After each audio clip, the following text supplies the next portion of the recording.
What's up, guys? Welcome back to Newswave. Well, yesterday, Super Mario Bros. Wonder did have that direct and gave us a pretty good in-depth look at the game, as well as online multiplayer.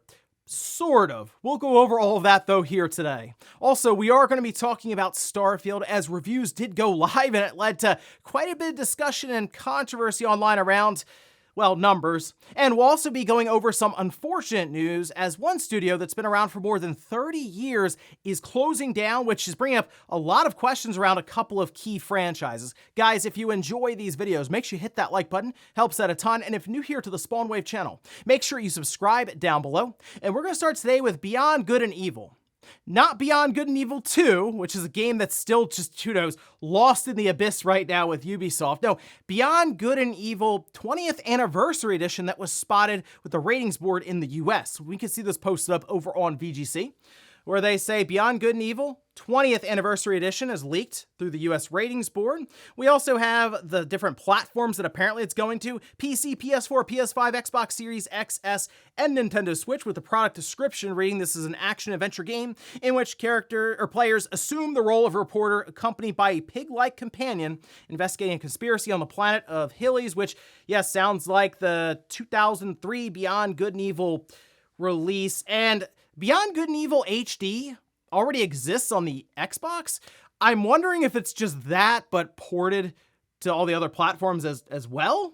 I mean, I am not expecting a lot necessarily from this, is what I'll say. Maybe a decent remaster, not like a remake, I assume. So I guess look out for that, considering it's now in the US ratings board and it's been published and all that. I would figure that an announcement could be imminent. Maybe Ubisoft just shows up on social media with it, or maybe it appears in like a state of play or something else, but I guess we'll keep an eye out for it. Also, speaking of ratings board, there was one rating that was posted up, it feels like forever ago now, for Borderlands 3 on the Switch, and now it's officially been revealed. And go figure, it's coming out in October, when apparently every game is deciding to come out. It's just finding the time. But in this case, it's at least a game that's been out for a while, so you may have already played it, but we can see this post up over on Famitsu. Borderlands 3 Ultimate Edition, coming to Switch on October 6th. It is set for the price point of $59.99, but it does have a bunch of additional content to it alongside of the base game, so kind of packing in a bunch of DLC as well as cosmetic items and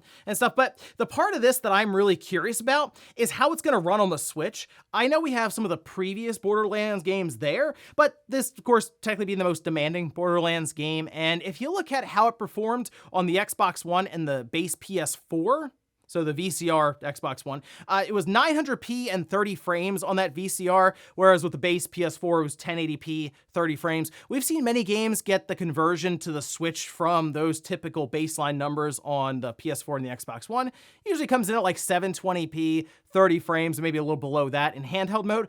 Kind of what I'm expecting here with some of the visual details turned down. I mean, the game itself is still being played by fans, and it is a good Borderlands game, so it might be worth checking out if you have not already, and you have a heavy reliance on maybe the portable aspect for the Switch. Oh, and we also got the release date for the PlayStation Portal, which was the final piece of the puzzle, as we got all the little details about how it works, as well as the price point. But we can see over on Twitter with PlayStation sharing November 15th. It's currently up for pre-order on their direct PlayStation Store. So you go through their online portal while you're signed in with your PlayStation account, and you can go ahead and get it ordered. And they do have release day shipping. And for my experiences, it's been pretty good actually through the PlayStation Store to get it on release day. Again, though, remote play device, make sure you have a PS5 and a decent enough Wi-Fi connection at home in order to use this thing. I did order one. I figured, hey, we'll check it out here on the channel. We'll compare it to other means of remote play, like using a phone with a DualSense or something, and then obviously breaking it down and see maybe what Sony didn't want to tell us about that system. And guys, with some of the quick news out of the way, let's get into the bigger stuff. Let's start right away with Super Mario Bros. Wonder, which is currently slated for October 20th, same day as Spider-Man 2. It's just, again, finding the time with all these games that are coming out. I mean, Starfield just released, but either way, really looking forward to this game. I was already looking forward to it before the Direct, but the Direct just sold me even more on it, because the game looks like a ton of fun, and it really looks like even the developers behind it were having fun creating the game. It's like developers at Nintendo just said, you know what? We've done a lot with the 2D Mario. Let's just go crazy with Super Mario Bros. Wonder. And in fact, there was a lot to go over in this direct. So let's talk about some of the stuff that was shown here, which you can see part of the 15-minute showcase. With Wonder Flowers, that was obviously the big thing that they were focusing in on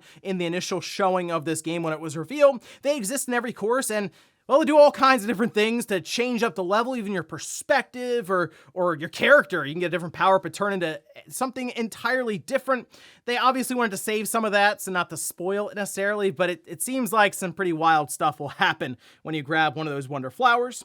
As you go through, you will earn Wonder Seeds, which are used to unlock different levels, or in some cases buy badges. And the badges are very interesting because they sort of line you up with different abilities that you can go into levels and exploit, maybe do things a bit easier. And like they had like wall jumping, I'd be able to grab onto different walls with like a vine grappling hook looking thing, be able to dolphin kick in the water to go faster. It seemed like there was a lot of cool things you can do in the game, picking the right badge before you go into a level. They showed a bunch of characters that are playable: Mario, Luigi, Peach, Toad, Toadette, Nabbit, Yoshi. Important to note that Yoshi, for example, is good for maybe an inexperienced gamer. Maybe you're playing with the family and you have some kids that want to play. Yoshi, for example, won't take damage, but you will still lose a life if they fall off the side of a level or into lava or something. All the characters do play the same, so more cosmetic differences based on who you want to play as. They have 7 different worlds that they showcase with the overworld in the direct, and some areas are just open. So while you're in the overworld, you can just kind of run around, say as Mario, not necessarily being held to a certain path that you just click through with the D-pad. We also saw those talking flowers that were prominently shown in that initial trailer for it, and it seems like, yeah, they're just kind of there to add extra commentary to the game or even hints. So maybe you walk by one and it tries to point you in a direction of a secret or something. Kind of fun to just run up to them and see what they'll say or even do in some cases. There are a bunch of new enemies that they showed off and new power-ups, which include an elephant, Bubbles, a drill hat. That was kind of neat. 4-player local co-op, but the online is where things got kind of interesting because it's not online co-op where everyone is in a room and you just run through and you interact with each other as if you're there. In this case, you appear as a ghost or a silhouette, and if you die, say in your level and you're floating around as a ghost, you can be revived if another person touches you while you're all kind of running through the level together, which is interesting. And while you're on the overworld, they showed many different people running around if you're connected, I guess, to a certain room. So that's not quite to the degree of, oh, you can all just play through the game together. They didn't necessarily get it to that level, but there is at least some interactivity in the game. You can even leave signs that will allow people to revive by touching them. Some of this kind of reminds me a bit of Demon's Souls, and it wasn't just me, as other people were pointing out that, hey, this is kind of like Souls multiplayer mechanics, which isn't a bad thing. I think it's pretty cool to still at least have some sort of community aspect to this game. And Nintendo also did announce the Red Switch OLED that we had discussed previously, and yeah, it's just a red Switch OLED. Although I guess the dock is kind of interesting because on the back, nice little touch of the Mario silhouette, and then if you remove that door where you plug in your HDMI cable and the power cable, they have a nice little row of coins there, kind of a nice little nod to the old 8-bit Mario. I still think they probably could have done a bit more with this OLED that's going to go next to what will be a very popular game for the holidays. It is still coming in at $350, so they don't put like the $10 bill on top like they do with the other special edition systems, and I guess you can kind of just look at it as, oh, it's the red Switch OLED. That's kind of it. It's not even on the level, I would say, as what Nintendo did with that Mario Day Switch, where at least they had like the blue Joy-Con grip and things like that. This still just uses like the black grip and that, so not necessarily them going all out for Mario Brothers Wonder, but hey, if you want a red Switch OLED, there you go. It's coming out October 6th, so a couple of weeks before the game releases October 20th, and I am looking forward to it. This looked really, really good throughout that direct. Exciting stuff in, again, what's a very jam-packed month for gaming. Next up, let's talk about Starfield, as reviews did go live yesterday, and it's in early access, so many of you may be playing it even right now, but of course, when the reviews went up, it started all kinds of conversation and arguing online. But let's go by the reviews and the numbers and everything that were put out there first. So we'll start with Metacritic, with the Xbox Series version coming in at an 87. That's right now on 51 critic reviews. I think more and more reviews will definitely be coming in over the coming weeks, even months at this point, because of how vast the game is, and how there were definitely some outlets that didn't necessarily get the code in time to be very confident behind a review score.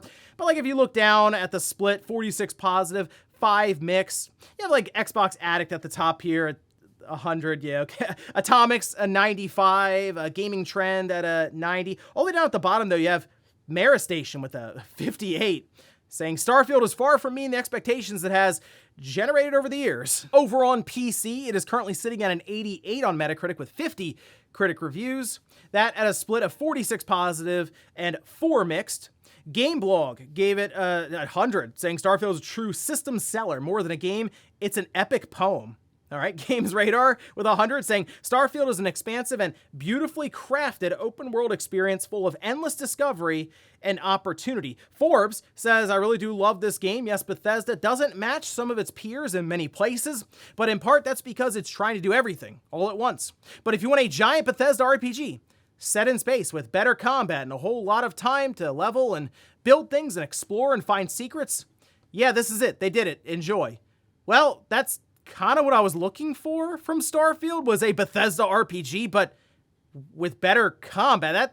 That's actually usually one of the weaker points for some of these Bethesda single-player RPGs, so I'm sold on that at least. And then finally, finishing up with OpenCritic, that pulls all the different reviews together for the systems, coming in at an 88. And a lot of the conversation online was indeed just about the numbers. Is something like an 88 too low for Starfield? And it is kind of strange because I think something that shows up with the review score in the high 80s is good. I mean, it's technically really good.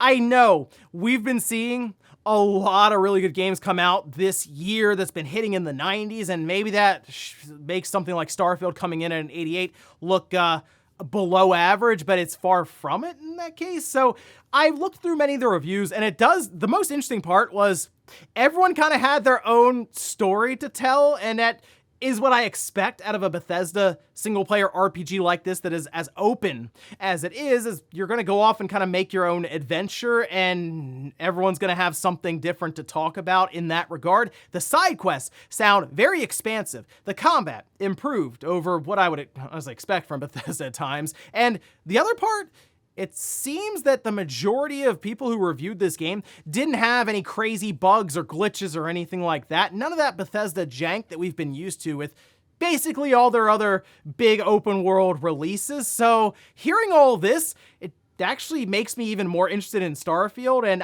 by the time you're seeing this, I've already started, and I'm going to be talking, I'm sure, about this with many others Saturday night on the podcast, so make sure you check it out. But very excited to finally jump into Starfield, and yes, an 88, I think that's good enough for Starfield. Next up, let's talk about a studio that is unfortunately shutting down after 30 years, and that's Volition. They were founded in 1993, and of course, they are part of Embracer Group, or I guess now was part of Embracer Group, and we can see this posted up as it was shown over on LinkedIn from Volition with the announcement. The Volition team has proudly created world-class entertainment for fans around the globe for 30 years. We've been driven by a passion for our community and always work to deliver joy, surprise, and delight. This past June, Embracer Group announced a restructuring program to strengthen Embracer and maintain its position as a leader in the video game industry. As part of that program, they evaluated strategic and operational goals and made the difficult decision to close Volition effective immediately. To help our team, we are working to provide job assistance and help smooth the transition for our Volition family members. So this is definitely kind of out of nowhere. As they say, it's effective immediately. It's just shut down, doors are locked, and they're going to try to help out any of the developers or employees there find new career paths and jobs. And it's a shame because Volition, I mean, they've been around, as I mentioned, over 30 years now. They just celebrated their 30th anniversary, and that's it. And the last game, or the one they're going out on, to remembered by, is Saints Row, and that's rough. I mean, when we heard that it cost over $100 million to make that game, and it did appear that there was a lot of issues behind the scenes on the development for that title, and then Embracer says, hey, this $2 billion deal fell through. We have to start looking around at what we can cut in terms of costs. Volition did kind of go through my mind. That was one where I'm like, would they actually cut Volition? But I mean, they had over 200 employees there working to create some of these games like a Saints Row, like a Red Faction, and I guess they said, you know what? They actually damaged Saints Row, and they kind of did, right, with that release. So that's kind of it. It's a shame to see, because if you look at some of their other releases, I know Saints Row, look, I make fun of it all the time. I'm allowed to, though, because I beat the game, but it wasn't a good outing for them. It still sold over 2 million copies, but Embracer Group, they did admit that they felt that it had damaged the Saints Row franchise completely, just that release. But before that, I thought Red Faction Guerrilla was a really cool game, and I would have liked to see them maybe come off of Saints Row and go try to do another Red Faction to see if they can figure something out there, as opposed to what they tried to do with Saints Row. But yeah, unfortunate to see that's kind of the end of Volition, and I do still have many questions around Embracer Group, because it seems like they are definitely looking to cut costs. So I'm crossing my fingers that something like Time Splitters survives this cost-cutting measure, but it seems like at this point, basically anything's on the table for Embracer to cut out to save money, so we'll see what other announcements they may have coming up. But something tells me we're going to hear about some other studios closing down out of Embracer Group, which is still, I mean, a company that feels like it grew a bit too fast, and now we're seeing some of those results. And in our last bit of news, let's talk about the Famitsu sales charts. Of course, gives us our look week to week at sales in Japan, and in this case, gives us our first look at how Armored Core 6 did in the region, which we'll take a look here at the top 10, starting with Armored Core 6. Fires of Rubicon, that's on the PS5, 115,393. Then right below that, on the PS4, Armored Core 6 coming in at 47,949. Important to note again, these are all physical copies over the counter that are being sold. Does not count any digital sales. Below that, we have Pikmin 4 coming in at another 31,312. That is making the march to that 1 million mark in Japan just physically sold. So impressive stuff there for Pikmin 4. Mario Kart 8 Deluxe, because of course, Legend of Zelda Tears of the Kingdom, then Minecraft, Ring Fit Adventure, Pokemon Scarlet and Violet, Super Smash Bros. Ultimate, and then Splatoon 3. Moving over to the hardware, the Nintendo Switch still at the top, 71,702. The PS5, 42,730. The Xbox Series had a bit of a bump here at 3,440 systems. Then the PS4, 672. And the 3DS, 59. Now, I did notice some people wondering if this was a good opening for Armored Core 6, and looking at it, I would say it is. There have been some comparisons drawn to other Armored Core games like 5, for example, but I mean, like you see this chart here that was posted up over on Install Base Forum comparing like week 1 releases, and it is technically trailing behind Armored Core 5. Otherwise, though, it's cleared the rest. But I would say now we're definitely leaning more into the digital side when it comes to sales. So I wouldn't be shocked if it easily cleared Armored Core 5 in general when you add in digital sales. I know you were still buying digital games back then in 2012, but not to the level you are now. And I mean, you can see the lifetime sales, how it basically plateaued and then fell off a cliff. I feel like Armored Core 6 will end up being the best-selling Armored Core game in Japan. No sweat, it will cross over that 250 to 300,000 mark, I think, maybe even over the holidays. And overall, this looks like just more good news for Armored Core 6 when it comes to sales in the marketplace. I think it'll easily outsell all the other Armored Core games if it hasn't already, and I kind of think Bandai Namco is just maybe waiting for a certain milestone or a certain number that it passes before they make it official and announce like actual numbers, as they've done with many other FromSoft games. So we'll look out for that one. But yeah, seems like so far anyway, Armored Core 6 continues to do really well out of the gate. And before we go to the comment of the day, we're taking a look at the poll that I posted up yesterday, where I ask, after that direct, are you picking up Mario Bros. Wonder? Okay, 64% now are picking it up. They say yes. And that's about a 4% jump from the poll we ran before that direct. So yeah, I guess the direct did its job, although I still think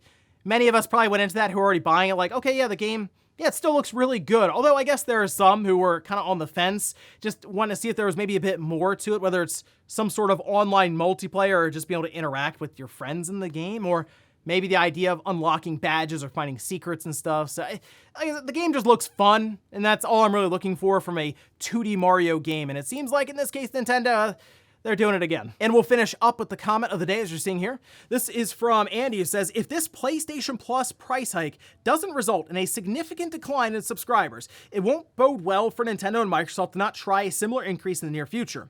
Phil Spencer has already said their services would see price increases over time. They might decide to accelerate that process with their own 30% bump if they think they can get away with it. If console owners in general have a problem with this, now is the time to make it known. So they will definitely see a fall off of some kind with their number of subscribers. The question is, will the revenue that they bring in from that 30 to 35% bump overtake that? I kind of think it will.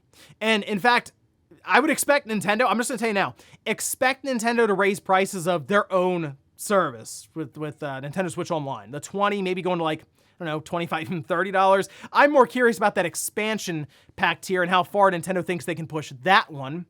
But I still think, and this sounds weird, but I discussed this in an episode of Direct Xbox. I think the key right now kind of lies with Microsoft. It sounds weird because they started the whole thing when it comes to paid online with Xbox Live and the Xbox Live Gold and all this.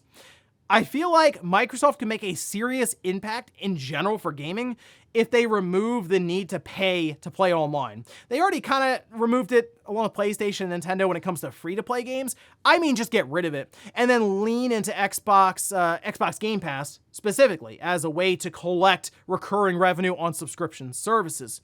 It would make their system and their ecosystem in general more appealing, and I think it would bring together the PC and Xbox side more than ever, because right now there's this weird divide. You get the same games on Game Pass, but one side pays for online and the other doesn't. So I think that's a cool strategy Microsoft could attempt, especially as Xbox Live Gold members maybe work more and more to convert over to Game Pass. You don't really need that, and then you can also kind of remove the pay-to-play online requirement. It's just an idea, and then look out, because a ton of pressure would get pushed right back on Sony because they'd be charging you $80 to play online. Just an idea, Microsoft. I think it's a good idea for consumers and probably for them in the long run. And ladies and gentlemen, that's going to do it here for Newswave. If you enjoyed this video, guys, hit that like button. If not, hit the dislike. Leave comments down below about everything we talked about here today. We're Super Mario Brothers Wonder. After seeing that direct, how do you feel about the game? And then also, what about Starfield with reviews going up, conversation and arguing all over the place online? Are you checking the game out? And then Volition, after 30 years being shut down, what do you think the future holds now for Saints Row and Red Faction? Thanks guys for watching. Have a great weekend. I'll see you back here Monday morning, 8 a.m. Eastern Time for Newswave.